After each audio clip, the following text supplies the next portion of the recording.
नमस्कार, मी आहे दीपाली आणि माझ्या चॅनलवर तुमचे स्वागत आहे.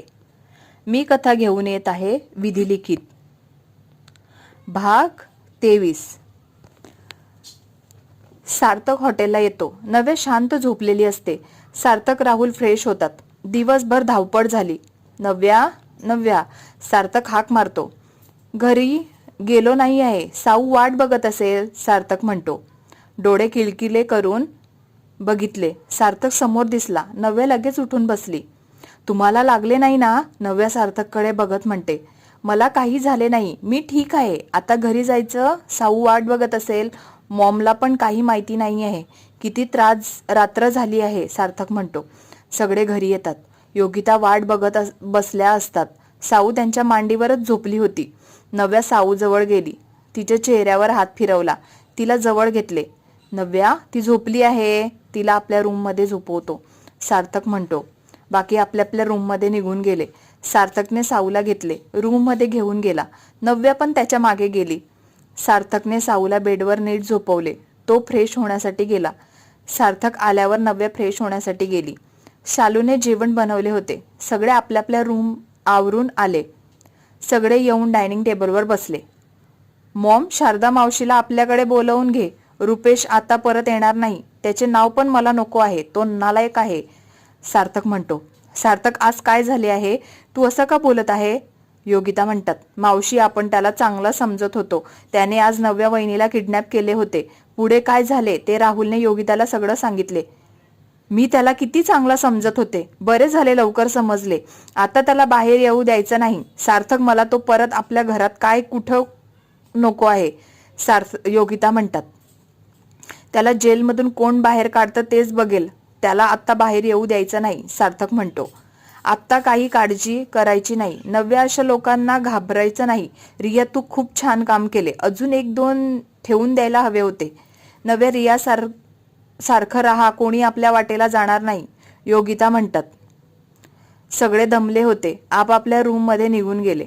आत्ता काही संकट नाही. आपले आरामात झोपलेत. असे 4-5 दिवस होऊन गेले. आता नव्या सगळं विसरली होती. हॉटेलला मधू आणि नव्या जात होते.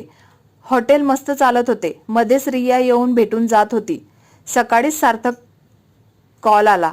हॅलो, कोण बोलत आहे, सार्थक म्हणतो. हॅलो सर, तुम्हाला बेस्ट बिझनेसमॅन अवॉर्ड आज आमच्या कंपनीने मिळणार आहे. छोटी पार्टी पण आहे. तुम्हाला इन्व्हाइट करायला फोन केला आहे, तो म्हणतो. मी नक्की येईल. मला ॲड्रेस पाठवून द्या, सार्थक म्हणतो. काय झाले, तुम्ही इतके खुश दिसत आहे, नव्या म्हणते. आज अवॉर्ड घेण्यासाठी बोलवलं आहे, सार्थक म्हणतो. मस्तच आहे की, जाऊया ना, नव्या म्हणते. आपण ऑफिसला उद्या करू पार्टी. तुला काही शॉपिंग करायची असेल तर करून घे, सार्थक म्हणतो. आता मी बाहेर जाऊ शकते. रियाला विचारून आम्ही शॉपिंगला जाऊ, नव्या म्हणते. मस्त शॉपिंग कर. साऊला पण घे. तिचे एक्झाम आहे ना, तिच्याकडे थोडं लक्ष दे. सुट्टी लागली की आपण कुठेतरी फिरायला जाऊ, सार्थक म्हणतो. मला खूप आवडेल, नव्या म्हणते. आता ऑफिसला जातो, तिथून पार्टीला जाईल, सार्थक म्हणतो. त्याच्या कामाला लागले. राहुल रिया सोबत बोलत होता. रिया, आता कॉलवर बोलणं बंद कर. मला तू माझ्या समोर हवी आहे. मावशीला सांगतो आमचे लग्न करून दे, राहुल म्हणतो. राहुल, तू आंटीला कसं सांगणार आहे का, तुझे काही पण असतं. मला पण करायचे आहे. तुझ्या जवळ राहायचे आहे. आता ऑफिस घर असे झाले आहे. आपण कुठेतरी फिरायला जाऊ ना. तू मला कुठंच घेऊन जात नाही, रिया म्हणते. आता आपण प्लॅन करू, कुठेतरी जाऊ मस्त फिरायला. तू बाईकवर घेऊन जातो, खूप मजा येईल, राहुल म्हणतो. आपण खरंच जाऊ, कुठेतरी जाऊ, रिया म्हणते. आता मी आवरतो, ऑफिसला जायचे आहे, राहुल म्हणतो. तो कॉल कट करतो. सार्थक, राहुल, नव्या, मधू, साऊ बाहेर जातात. साऊला कुलला सोडतात. नव्या आणि मधूला हॉटेलला सोडतात. राहुल आणि सार्थक ऑफिसला जातात. नव्या कॉफी बनवते. मधू वडापाव बनवते. मधूच्या वडापावला पण खूप महाग असते. ती वडापाव छान बनवते. सार्थक ऑफिसवरून पार्टीला जातो. राहुल सोबत घेऊन जातो. राहुल अवॉर्ड भेटतो तेव्हा राहुलचे फोटो आणि व्हिडिओज काढतो. मस्त पार्टी एन्जॉय करत असतात. सार्थक पण जडणारे पण असतात. मिस्टर माने, त्यांचा मुलगा अविनाश सार्थकवर खूप जळत असतो. अवॉर्ड्स त्याला हवा होता, तो सार्थकला मिळाला. त्याला ते आवडले नाही. नव्या रिया शॉपिंगला जाणार होत्या. सार्थक आणि राहुल ऑफिसला गेले होते. साऊ घरी होती. स्कूलला सुट्ट्या लागल्या होत्या. साऊची मजा होती. सार्थक आणि राहुलचे काम वाढले होते. पार्टीची तयारी पण करायची होती. मेरीने खूप काही केले होते. तिला सार्थकच्या नजरेत अजून चांगलं व्हायचे होते. नव्या आणि रिया शॉपिंगला गेल्या होत्या. रिया नव्याच्या मागे लागली होती. वन पीस घे, तुला छान दिसेल. नव्या आहे की साड्याच बघत होती. नव्या बघ की किती छान आहे. सार्थक वेळा होईल तुला बघून, रिया म्हणते. खूप वेळा त्या शॉपिंग करत असतात. साऊ आणि योगिता सार्थक आणि राहुलला पण घेतात काही ना काही. त्यांची शॉपिंग झाली होती. आता ते घरी येण्यासाठी निघाल्या होत्या. त्यांच्यासोबत बॉडीगार्ड होते. त्या घरी पोचल्या. फ्रेश झाल्यावर त्यांनी जे शॉपिंग केली होती ती शॉपिंग योगिताला दाखवली. त्यांना खूप आवडली. आपल्या रूममध्ये आराम करायला निघून गेल्या. सार्थक आणि राहुल ऑफिसमध्ये काम करत होते. आज पार्टी त्यांची तयारी करत होते. मोठा हॉल बुक केला होता. तिथं माणसं काम करण्यासाठी लावली होती. मोठे मोठे बिझनेसमॅन येणार होते. सार्थक सगळं बघत होता. जेवणाचे ड्रिंक ज्यूस सगळं अरेंज केलं होतं. नव्या आणि रिया पण त्यांची आवरत होत्या. योगिता पण तयार झाल्या होत्या. शारदा मावशीला पण बोलवले होते. रुपेश बद्दल पण त्यांना सांगायचे होते. सार्थक आणि राहुल घरी आले.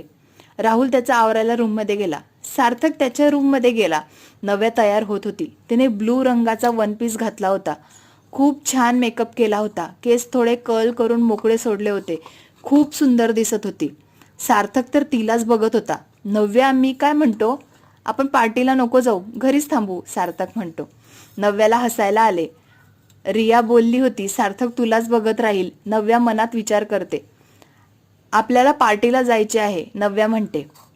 सार्थक तयार व्हायला पाठवते. साऊची तयारी करते. सगळे खूप छान दिसत होते.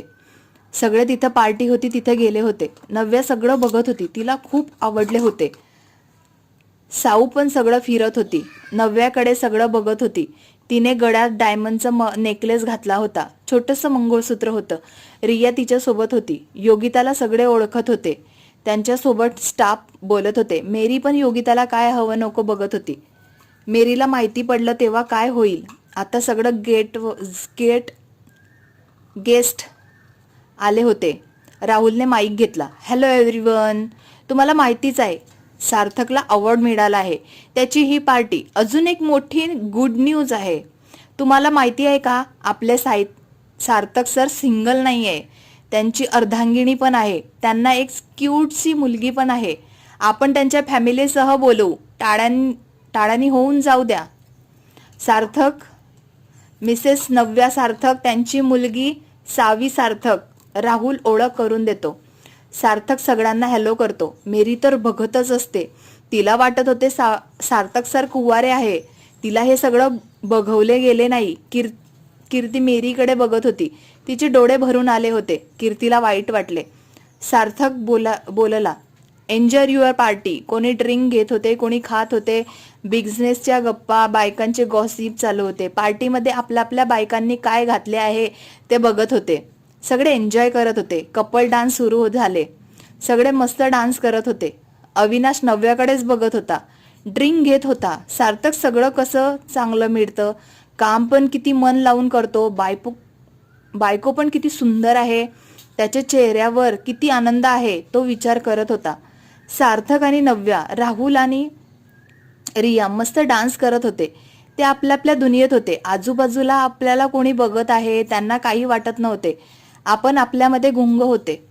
आता पोटाला जेवणाची जाणीव झाली तेव्हा ते जेवायला गेले. खूप पदार्थ होती. सगळ्यांना प्रकारचे पदार्थ होते. पाणीपुरी, आईस्क्रीम होता. साऊ तर केव्हाची सगळं खात होती.